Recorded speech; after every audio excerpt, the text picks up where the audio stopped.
Back to another episode of I Like to Torture Myself. I'm Alex. Welcome to Garage Bro. Welcome back. It's been some time. Today we're going to be doing some coilovers on the S2K. I don't actually know. Yeah, I don't actually know if you guys know. So he bought this S2K. You saw the video for the coils on the Z. We're doing the video for the coils on the S2K. Yep. It's going to be some HKS Coilovers, SP.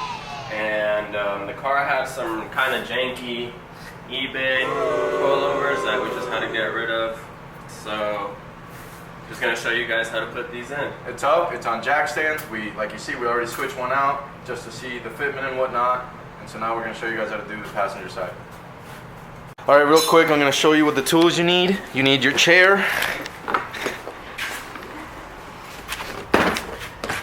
And you need the person that hands you things. Alright, so we're on the passenger side. Obviously we already took the wheel off, it's lifted. So the first thing we're going to do is remove the brake line and the tire sensor. So you got two 10 millimeters up here, this one 12 millimeter. It's easy, you just gotta always use a small ratchet. A wise man once said that on a video I watched. So that's loose, take it out. And we'll do this with the 10 millimeters up here. Hi. So all the screws, nuts, whatever you take off, you're gonna want to keep. The only one that we're replacing is this bottom control arm nut back here. That one will go away and we'll put in a new one. Everything else stays. Obviously the coilover will be switched out. And I believe they're all 17 millimeters. So you get yourself a 17 millimeter socket. And actually the two top mounts up here will be 15 millimeters. So 15 millimeter. And everything else down here is 17 millimeter. So the first thing we're gonna do is we're gonna go ahead and loosen. That's a word? Yeah. Loosen the bottom and the two tops. As you can see, again, we've just slightly supported the rotor and everything, so it just doesn't bloop and fall out. Yeah, when you take it out. Bloop. You know, whatever. It's not too bad. It's so far it's been easier than the 370. It might just be the actual style of the coil. I don't know if you guys care, but... And just remember, the bottom one, just remember to hold the other side with another wrench so it doesn't like spin on itself because it's not welded on. These aren't. The top ones are welded on. You don't have to do anything but take them off. Yeah, you don't need the wrench or anything holding the other side. Alright, so take those 3 bolts out and then these 2 up here. And then you should be able to just pull the coil out. Just be careful with your brake lines and everything. Pro tip, move the steering wheel to make it easier to reach certain places. Are we allowed to say pro tip? Maybe just tip. Amateur tip? There's no pros involved. Amateur tip. Does she like the amateur tip? Who's she? Alright, let's get these bolts out. Alright, so we got the old coil out. You just have to finagle with it a little bit. We dropped the jack so it dropped down, and you slide it out. We slid it out to the left because it was easier. As you can see, we loosened this, so we took it out of the way. Same with the sensor and the brake line. And now we're getting ready to put the new one in. Yeah, so it comes with these new hardware. Basically, these spacers, they just go on both sides right there. And then you just use the old one. And then it comes with a new nut to tie it off at the other side. And then these are just the old ones that it comes with. There's 2 up top. And yeah, so we're gonna get that put in. So basically we put the new one in. We came from, show them, what's that? So okay, yeah, so like we said, we loosened these, we loosened the bottom, took the coil out from, so we're on the passenger side, so we took it out on the left and we put the new one in through the left. It just came easier because you have your brake line and your sensor on the right side of it. We then put these 2 back in just to support this while we're making some adjustments. Now we're gonna use the jack to push this back up. We're gonna put in the spacers, and you just want to push it back up because you want it to be supported when you're putting these and tightening everything back on. So it's sort of where it would sit when you are actually back on the ground. Right. Have you heard of Mad Max? I'm Angry Alex. Alright guys, so you're going to want to tie in these top ones to 36 foot-pounds, and then the upper control arm 76 foot-pounds, and then the lower one right there is 36. 36. What's up top? 47. Yeah, the bottom one is 47 foot-pounds. Yep. So those are the foot-pounds to tie in each nut. And then HKS comes with this, not my favorite setup to hold the brake lines, but basically you just thread that. Brake lines. Yeah. Because there's multiple lines. Multiple. There is on each side, you know. Basically you just put this in the clamp and then tie it to the coilover and then bolt the brake line through that hole right there, and it'll be set up. We'll show you how it looks after we put it in.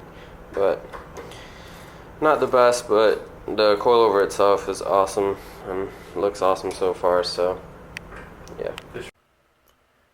Alright, so that's how it looks with the brake line on. Just like that. Alright guys, so to get to the rear It's been a fun day. We had no issues. We're professionals. So we're gonna show you guys what to do, because